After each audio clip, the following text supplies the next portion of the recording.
Selamat malam Ibu Bapak Saudara-saudara yang saya ingatkan lagi. Jangan lupa bahagia karena beruntung memiliki 3 hal. Yang pertama harus bahagia karena beruntung terlahir sebagai manusia. Itu luar biasa. Yang kedua jangan lupa bahagia karena beruntung ketemu dengan Dhamma, ajaran guru agung kita The Buddha tentang kebenaran. Dan yang ketiga harus bahagia karena kita masih hidup, masih punya waktu untuk mengumpulkan pesangon untuk kita bawa pindah alam. Terimalah salam Dhamma dan Namo Buddhaya. Salah satu keberuntungan yang selalu saya syukuri adalah setiap kali ada Dhamma Talk seperti ini, saya ditemani oleh sahabat Dhamma, pecinta Dhamma, Dr. Susan, seorang psikolog handal dengan segunung penderitaan karena jadi tumpuan para klien. Dan sekarang ini Bu Susan lagi sibuk-sibuknya mengatur secara akademis dunia pendidikan dalam bidang psikologi. Jadi kita beruntung memperoleh wawasan yang luas dari seabrek pengalaman yang telah beliau alami. Dan kita semua beruntung karena ada juru tanya yang mengangkat dirinya sebagai moderator, Adianto, Kepala Sekolah Putra Bangsa. Gimana ini mau dibawa kemana? Seperti yang sudah kita canangkan beberapa episode, kita akan baktikan kepada tema Atta, yaitu aku.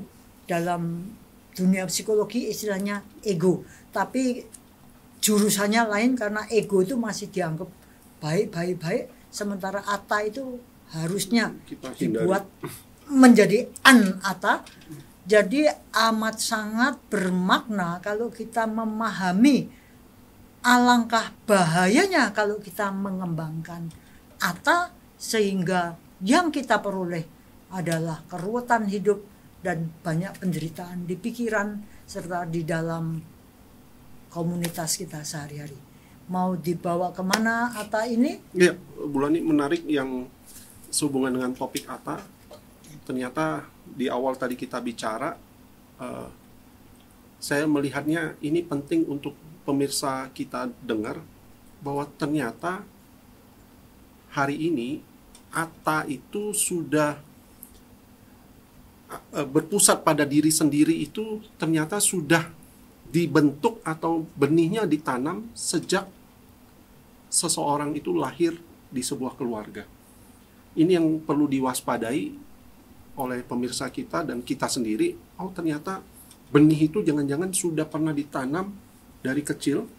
Sebenarnya dibawa dari kehidupan lama sampai sini sudah membawa Atta. Dan itu ternyata dinutrisi oleh orang-orang yang mempunyai fungsi sebagai orang tua untuk membesarkan kita yang lahir sebagai manusia. Ini yang hari ini yang disebut gejalanya entitlement. Ya. Bahwa anak merasa bahwa sudah sepatutnya dia mendapatkan apapun yang dia inginkan, atau sepatutnya orang tua menyerahkan atau memberikan sesuatu pada dirinya. Ya. Ini konsep ini yang perlu kita waspadai, jangan-jangan terbentuk sejak dini atau pada kita semua juga. Iya, dari sejak kita lahir. Nah, gejala ini yang mau kita angkat untuk kita bahas. Nah, tapi sebelum itu Bulani dulu ya, melihat ini gejala. Karena bulan ini kayaknya beberapa waktu ini fokusnya bahasnya kayaknya tentang itu. Bulan ini sendiri lihatnya bahayanya seperti apa, dan itu seperti apa sih sebenarnya entitlement? Ya, kebetulan memang beberapa minggu ini saya banyak mendapati kasus-kasus yang istilahnya itu menarik, entitlement, bahasa Inggrisnya gitu. Jadi anak itu merasa aku ini sudah sepantasnya. Aku ini sudah menjadi hakku karena aku dilahirkan oleh kamu ini. Apapun yang aku mau harus keturutan. Itu inti dari entitlement. Dalam kasus-kasus yang saya tonton itu berhubungan dengan kasus-kasus nyata, itu saya pikir kalau di barat hal itu kok banyak banget ya. Yang beberapa episode yang saya ikuti tentang kasus-kasus psikologi adalah bahwa entitlement yang dijadikan bahan tudingan ini penyebab durhakanya itu sampai banyak menyebabkan anak itu mengginikan orang tua. Apa itu? Jadi orang tua tuh benar-benar dibuang untuk diambil hartanya. Karena dia merasa entitled, saya berhak. Iki semua kan kamu bekerja untuk siapa kalau bukan untuk aku? Nah sekarang aku butuh, ya kamu harus kasih aku. Gimana caranya? Anak kadang-kadang pinter teknologi, dia palsulah tanda tangannya orang tua, dia curilah segala macam dokumen untuk kepentingan pribadinya. Jadi banyak kasus yang karena entitlement ini kacau balau, dan mulai saya berpikir kelihatannya gejala ini kok lumayan sering terjadi. Maka kemudian Bu Susan datang, kita bisa ngomongkan tentang ATA sehubungan dengan psikologi barat. Kita sudah episode yang lalu pertama kali kita mengunggah ATA dalam hubungannya dengan gangguan ketergantungan yang berlebihan. Dependent personality disorder, gangguan kepribadian yang tergantung terus gini, jadinya sakit jiwa. Yang episode kemudiannya kita bicara tentang post power syndrome, ya, sakit jiwa karena kehilangan power. Kok saya sekarang nggak punya power. Nah, episode kali ini kita bicara tentang sesuatu yang juga amat sangat menarik. Gimana kok bisa anak atau siapapun juga kok bisa merasa ya ini hakku. Kamu ibaratnya orang tuanya pun seperti kamu bawanku, aku raja di raja. Kok bisa gitu, gimana ya? Bu Susan lihatnya seperti apa? Ya jadi kalau gini ya, kalau kita bicara budaya barat itu ya, nanti saya masuk ke pengasuhan gitu. Selain budaya barat, mengapa di budaya barat itu entitlement itu menjadi lebih tinggi? Karena memang di budaya barat itu hak individu itu sangat diagung-agungkan, ya, sangat dipentingkan gitu. Jadi hak itu menjadi penting dibandingkan kewajiban. Nah, jadi setiap warga negara itu harus dipenuhi haknya gitu. Itu kayak human right itu, jadi hak itu menjadi sesuatu yang penting. Sementara kalau di budaya timur kewajiban itu penting gitu. Jadi pendulumnya itu yang satu itu kewajiban itu penting, yang satu itu haknya itu penting gitu. Nah, sebetulnya dua-duanya buruk, Pak, karena yang satu itu orang yang punya kedudukan lebih tinggi akan menuntut kamu itu kewajibannya apa, lupa memenuhi hak orang yang lebih rendah. Itu sama aja jeleknya. Sementara kalau yang di satunya lebih ke kamu itu harus memenuhi hak. Nah, anak itu juga harus dipenuhi. Jadi kan kadang-kadang kalau di budaya barat orang tua itu menjadi salah jika hak anak itu nggak terpenuhi. Tapi kalau di budaya timur anak salah karena tidak melakukan kewajibannya. Maksudnya sebetulnya dua-duanya itu buruk gitu. Karena nggak ada jalan tengah ya. Betul. Dan semuanya itu kan feeding ATA. Yang satu feeding ATA-nya orang yang punya power, yang satu itu orang yang dianggap lemah itu di feeding juga supaya terpenuhi, dan itu jadi entitlement gitu. Jadi sebetulnya merusak tapi mungkin bentuknya agak beda gitu. Nah, lalu kalau entitlement itu sendiri di luar barat timur gitu, itu bermula dari, kalau di pengasuhan itu ada dua gitu. Orang tua yang selalu menuntut anak itu memenuhi kewajibannya, kan berarti orang tua itu merasa saya punya hak untuk kamu perlakukan dengan istimewa. Nah, anak itu akan menuntut orang lain dengan cara yang sama. Karena itulah cara orang tua saya mengajarkan, mengajarkan kewajiban kepada anak itu. Jadi anak itu akan menuntut orang lain dengan cara yang sama. Karena itulah cara orang tua saya mengajarkan, mengajarkan kewajiban kepada anak itu. Jadi anak itu akan menuntut orang lain dengan cara yang sama. Karena itulah cara orang tua saya mengajarkan, mengajarkan kewajiban kepada anak itu. Jadi anak itu akan menuntut orang lain dengan cara yang sama. Karena itulah cara orang tua saya kebenaran hidup. Atau orang tua yang sangat memanjakan anak gitu, lalu menuntut orang lain itu untuk selalu memenuhi hak anak ini yang kadang-kadang bukan haknya, tapi orang tua ini merasa haknya, itu kan dimanjakan sebetulnya. Itu juga akan punya entitlement yang tinggi gitu. Jadi orang tua yang sangat menuntut anak memenuhi kewajiban untuk memenuhi hak orang tua itu bikin anak memodel. Atau orang tua yang memanjakan anak menuntut semua orang itu memenuhi hak anak saya yang kadang-kadang itu bukan haknya pun dipaksakan untuk dipenuhi, itu jadi memperlakukannya sebagai pangeran dan tuan putri.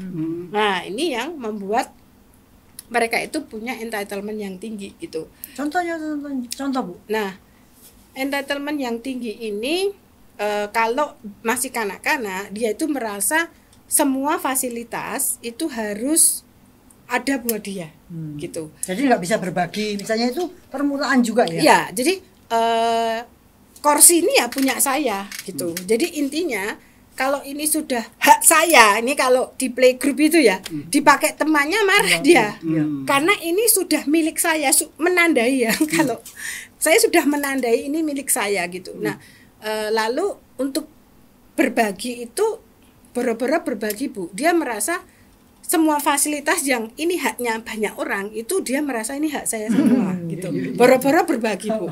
Wong dia aja menandai semuanya nih hak saya gitu. Nah, ini kecil itu seperti itu ya. Dan orang tua itu biasanya tuh kayak gini. Urusan dengan sekolah nih contohnya, misal nih kenapa anak saya itu sampai gini ya. Kok makannya misalnya ini ada makan bareng. Nah, kan kalau makan bareng ya sudah dimakan bareng-bareng. Nah, kadang-kadang mungkin anak itu nggak mau makan dan karena guru itu yang diperhatikan banyak gitu. Kadang-kadang ada yang kelewatan. Itu marah karena saya itu sudah membayar uang sekolah. Kenapa hak anak saya ini nggak dipenuhi? Ini dibesar-besarkan.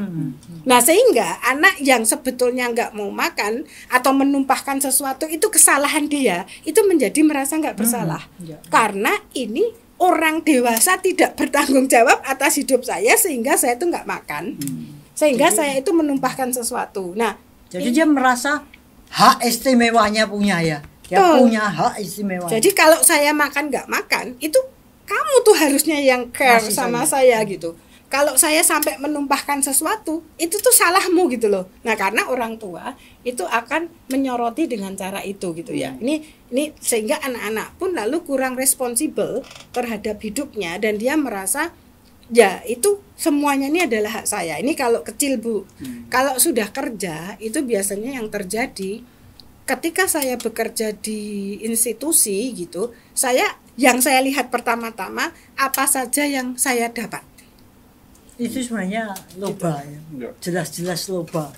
Itu yang terjangkit ke ini ya, ke kalangan anak-anak muda sekarang ya. Betul. Yang ternyata juga mereka mengalami apa yang disebut dengan entitlement ini. Betul. Kalau muncul di kalangan dewasa hari ini yang bekerja merasa butuh dipenuhi dulu. Ya, makanya agak sulit sekarang mempertahankan karyawan gitu. Karena yang dia tuh hitung-hitungan gitu loh Bu. Benefit apa, keuntungan apa yang saya dapatkan, bukan apa yang bisa saya berikan. Apa yang bisa saya berikan dan belum saya berikan. Dia nggak akan ngitung itu. Tapi yang dihitung apa yang saya dapat, checklistnya tuh itu. Sementara kalau saya merasa belum dapat ini saya keluar. Jadi bukan checklist apa yang sudah saya berikan dan yang belum, nggak akan checklist itu dia. Ini menarik Bu, saya hubungkan dengan ini ya. Kita nanti kembali ke yang pengasuhan atau bagaimana entitlement ini muncul. Kita soroti yang fenomena yang orang dewasa bekerja hari ini yang terjangkit entitlement. Ini sebenarnya misalnya gimana misalnya? Yang tadi, kok banyak hari ini karyawan muda yang generasi muda ini entah mereka tergolong di milenial atau apa ya, generasi X, Gen Z, ini menuntut ya. Alpha ya, sekarang udah mulai ke alpha. Saya harus punya waktu libur segini, saya nggak mau diganggu kalau nanti jam saya nggak mau lembur. Itu kan permintaan awalnya seperti itu. Kalau menurut Bu Susan, mereka yang di dalam kondisi seperti itu, mungkin apakah itu sudah tergolong di entitlement? Kalau iya, sebenarnya sikap dunia kerja, khususnya dunia usaha atau dunia industri itu terhadap mereka itu apakah beradaptasi, artinya memenuhi, atau memang bersikukuh dengan harusnya nggak gitu, kamu tuh harusnya ngikuti aturan. Tapi hari ini kayaknya terpecah belah itu. Ada dunia usaha industri itu yang nggak bisa nih. Hari ini kayaknya kompromi gitu. Ya kompromi. Kalau Bu Susan lihatnya seperti apa sih? Ya, jadi kalau menurut saya memang agak sulit ya, kita sekarang itu mau memperjuangkan value yang benar gitu. Itu agak sulit. Artinya nggak banyak orang juga yang mau, dia nggak tahan. Itu dia akan keluar gitu. Nah, jadi daya tahan juangnya aja udah amat sangat kelihatan kalau rendah gitu ya. Ya. Dan itu tuh kayak butuh sosialisasi yang bukan hanya sekedar normatif ya, dengan diberi training, bukan itu, tapi sosialisasi value yang diaplikasikan terus dalam keseharian mereka ketika bekerja. Hanya dengan begitu itu bisa, tapi bukan dengan training. Kalau diberi pengetahuan itu dia masuk sini akan keluar dan memperbesar keinginan mereka itu tuh untuk keluar gitu.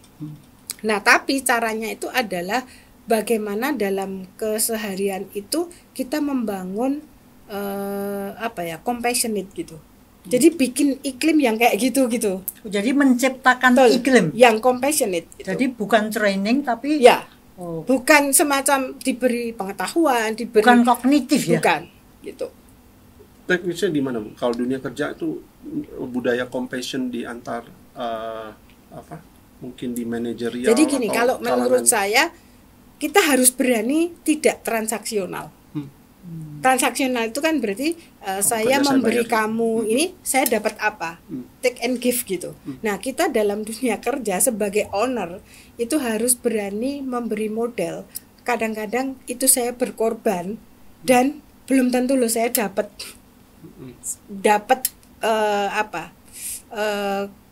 sesuatu yang kamu berikan sepadan dengan yang saya berikan. Nah, dengan adanya role model sistem kerja yang macam itu akan mengubah mental setting yang transaksional gitu. Jadi orang itu memberi, tidak harus mendapatkan kembali apa yang diberi. Nah, tapi itu betul-betul kalau kita punya perusahaan, kita memang jangan transaksional gitu. Artinya, kalau kita memang sedang ingin memberi kamu sesuatu, saya beri, saya memang tidak mengharapkan kamu begini. Cuman dalam pekerjaan itu saya juga punya sesuatu yang harus dicapai. Tapi bukan karena saya memberi ini, kamu harus mencapai ini. Itu harus dibedakan gitu. Sebentar Bu Susan. Di dalam institusi yang Bu Susan pimpin gitulah.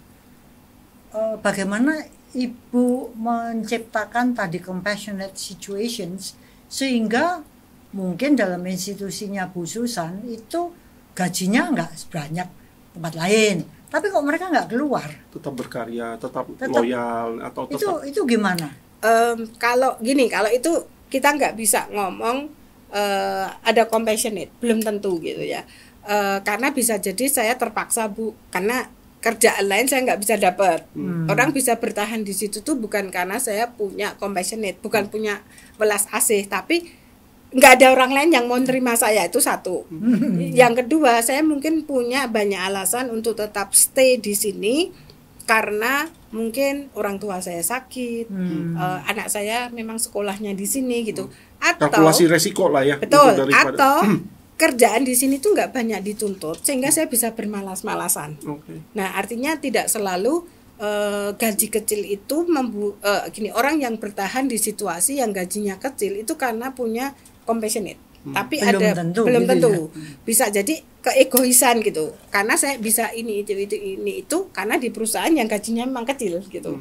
Nah, kalau yang saya sebut compassionate itu adalah misalnya itu saya seorang leader, bahkan saya bukan owner gitu ya. Kalau leader di dalam sebuah organisasi itu dia itu enggak berpikir transaksional. Jadi gini sih, ini ada hal yang memang harus kita penuhi bersama-sama. Dalam sebuah organisasi tentu ada hal yang ada ini ya, outcome yang harus dicapai gitu. Itu memang harus, ini tuh tanggung jawab kita semua.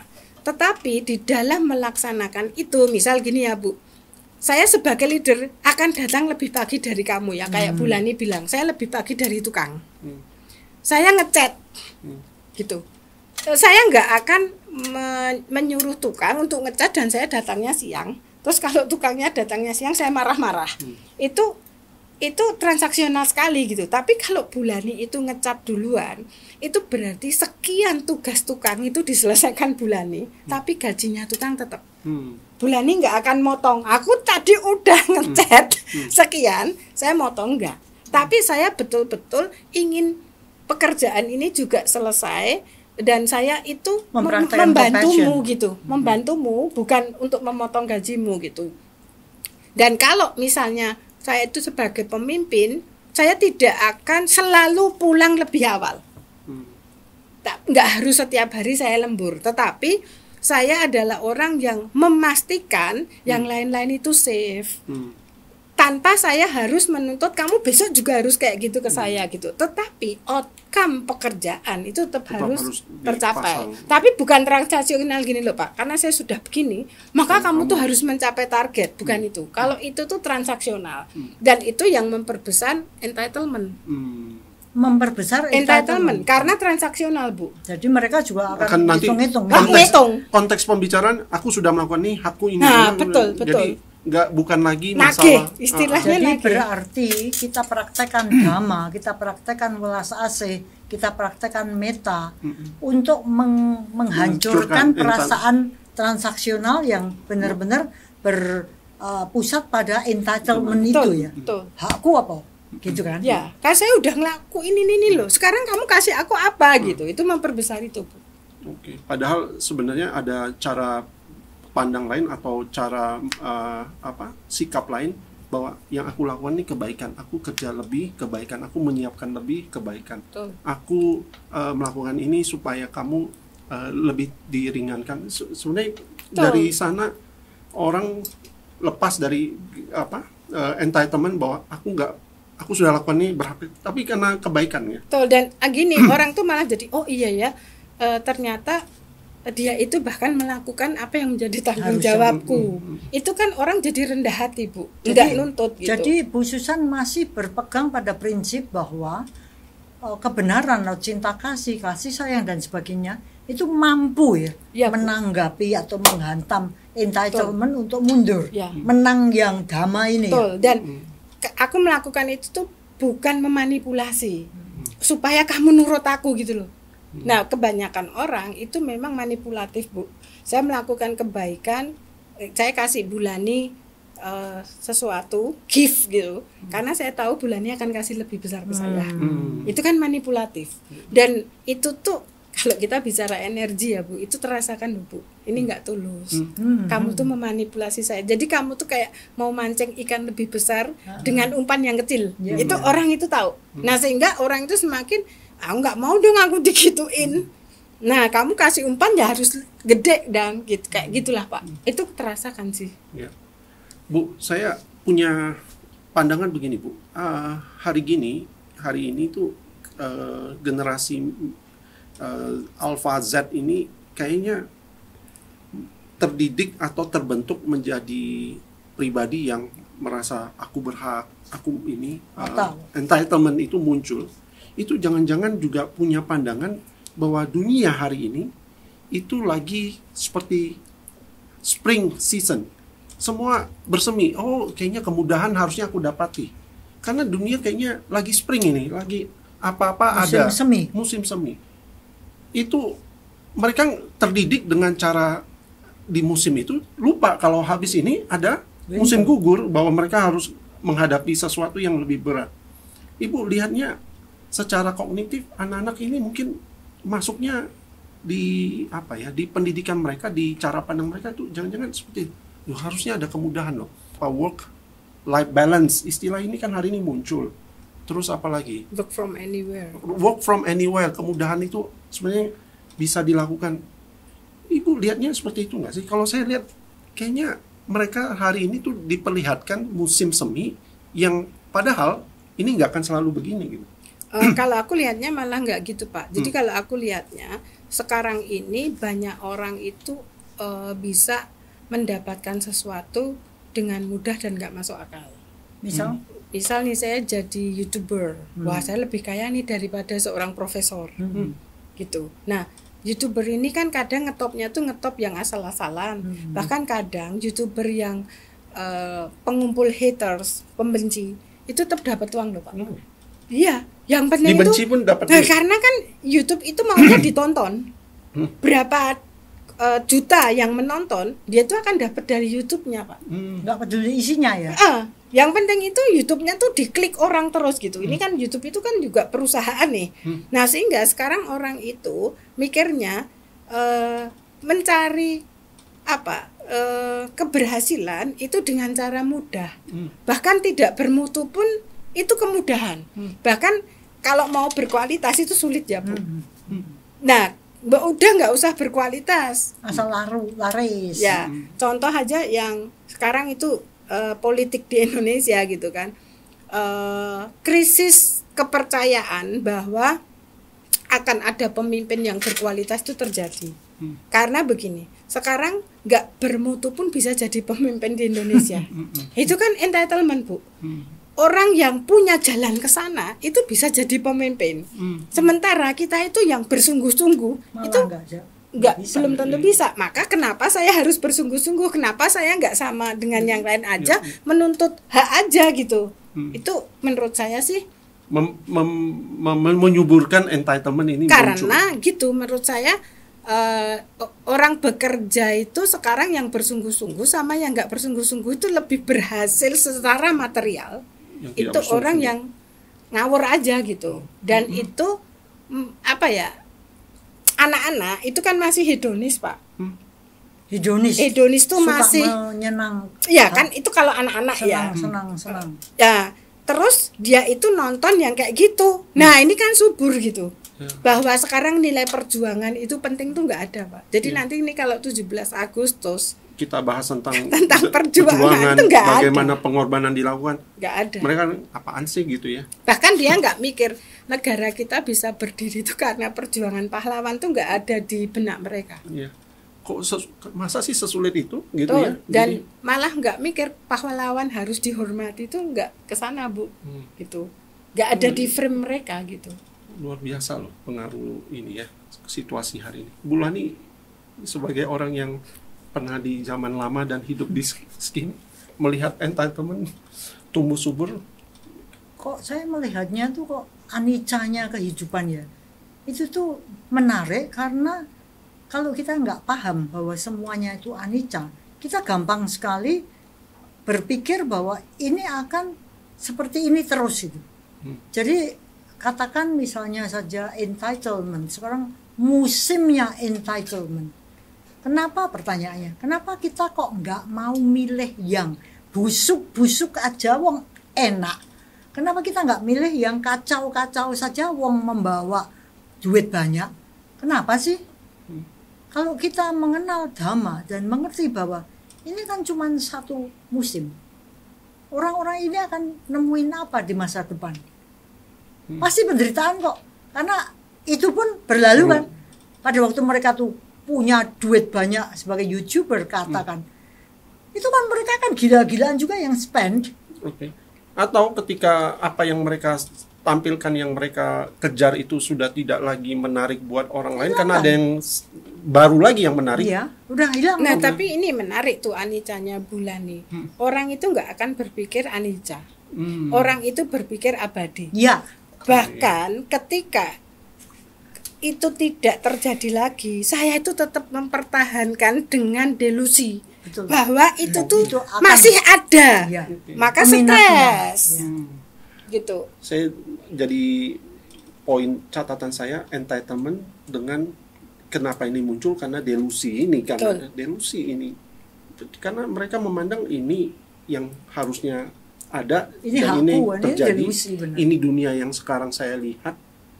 Jadi ini yang bikin entitlement itu semakin mengakar ya. Betul. Jadi kayak orang tuh nggak lihat anicca gitu. Orang itu lihat keabadian. Bahwa yang namanya nasib baik itu akan nasib baik seumur hidup. Bahkan ketika saya itu mendapatkan sesuatu yang buruk, saya nggak bisa terima itu. Entitlement-nya kan semakin besar, Pak. Karena saya tidak bisa menerima keburukan. Saya nggak bisa menerima kegagalan. Itu entitlement-nya semakin besar karena saya mempertahankan hidup itu harus berhasil. Hidup itu harus Dan enak saya terus. berhak. Dan saya berhak itu. mendapatkan itu kan delusi. Saya nggak seharusnya gagal. Ya. Itu delusi. Padahal yang namanya hidup itu ya kadang berhasil, ada gagalnya juga. Roda itu kadang saya itu di atas, kadang itu di bawah dilindas orang juga gitu kan. Kadang Enggak. usaha yang sudah dikerjakan belum tentu berbuah sesuai harapan. Nggak bisa lihat itu, Pak. Jadi keberhasilan itu abadi, hidup enak itu abadi. Maka ketika itu tidak terjadi, saya merasa hak saya hilang dan saya harus mendapatkan itu. Oke. Anicca itu kata kuncinya sih. Baik. Terus kalau kita udah lihat masalahnya, ini bagaimana kita cegah atau kita bereskan supaya tidak muncul yang sikap mental seperti ini. Entitlement itu kan kita dari lihat gejalanya kan bahaya. Kalau Bulani, mulai dari pemahaman anicca, terus untuk pengasuhan, Sebenarnya anak-anak disiksa gitu. ya, sebenarnya kalau kita lihat Berikan kalau kita predator biar mereka tahu nih kamu akan menghadapi ini. ya kalau kita melihat bahwa semuanya terjadi karena sebab kan. Semuanya kan terjadi karena sebab. Jadi kalau misalnya ada anak yang dari pengasuhan kan, yang merasakan ini hak saya, Iya. atau orang tua yang yaitu anak-anak saya. Itu kan Nanti juga, ini semua juga untuk anak saya. itu kan juga pandangan yang keliru kan, bahwasanya anak itu lahir menjadi anakku, itu kan ada salahnya dia juga. Kenapa jadi anakku? Kan pasti ada tarikan energi yang membuat dia terlahir di keluargaku. Itu sudah set gitu. Jadi kalau ada anak yang merasa kamu yang melahirkan aku, Kenapa aku? nah kamu harus memberikan apapun yang aku tuntut karena kamu yang membuat aku ada. Ya kan sebenarnya itu kan juga kalimat yang tidak benar. Kenapa kamu ada di tempat ini? Salahmu sendiri. Tapi kan anak udah bisa lihat. Jadi kalau bisa lihat bahwa semuanya terjadi karena sebab, maka masing-masing orang, masing-masing pihak itu akan berjuang sebaik mungkin mumpung kita berada bersama. Sebenarnya kan intinya adalah bukan competition. Aku nuntut, kamu nuntut, aku berhak, kamu berhak, aku berkewajiban, kamu berkewajiban, kan bukan gitu. Seperti kata Ibu Susan tadi kan, ya hak dan kewajiban itu satu. Jadi kalau kita masing-masing sudah jadi kita bersama, tidak perlu harus anak dan orang tua, komunitas pun kita jadi bersama, perusahaan, institusi kita bersama, ya ayo kita lakukan yang terbaik. Karena masing-masing itu pasti berjodoh pada di sini. Nah saya tuh inget nih kata-kata teman saya tuh sederhana tapi bijaksana tuh gini. Saya tuh kadang-kadang merasa seorang ibu itu selalu menuntut anak itu harus A, B, C, D, E terhadap ibunya. Ulang Bu, seorang ibu Itu sering mengatakan pada anak, tugas anak terhadap ibu itu A, B, C, D. Okay. Peran anak terhadap ibu itu A, B, C, D. Seorang suami itu sering ngomong ke istrinya, tugas istri ke suami itu A, B, C, D. Tapi mereka lupa apa tugas ibu kepada anaknya. Mereka lupa apa tugas suami terhadap anaknya. Dan itu sering terjadi di rumah tangga. Nah ini kan entitlement banget. Pak Adi, kamu itu sebagai anakku harusnya gini-gini. Tapi saya sebagai ibu lupa menjalankan tugas saya terhadap Pak Adi. Itu di family, Pak. Itu sering terjadi dan saya itu benar juga ya kata teman saya ini gitu. Dan dia tuh sungguh merasakan itu.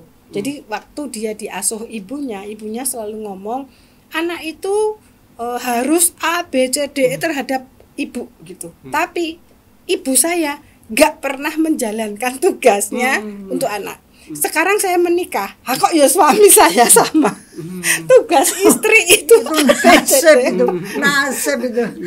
Tapi dia lupa menjalankan tugas dia sebagai suami terhadap istrinya gitu.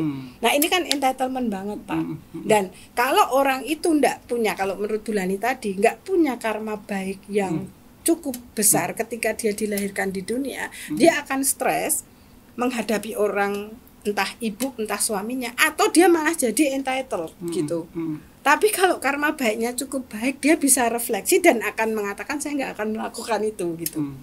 Kalau kita bicara bahwa saya dilahirkan membawa karma masing-masing, itu bisa jadi orang yang karma baiknya banyak, buah karmanya itu cukup banyak, dia akan sadar, oh saya nggak akan ikut cara ini. Tapi kalau enggak, dia akan stres dan memodel gitu. Meniru.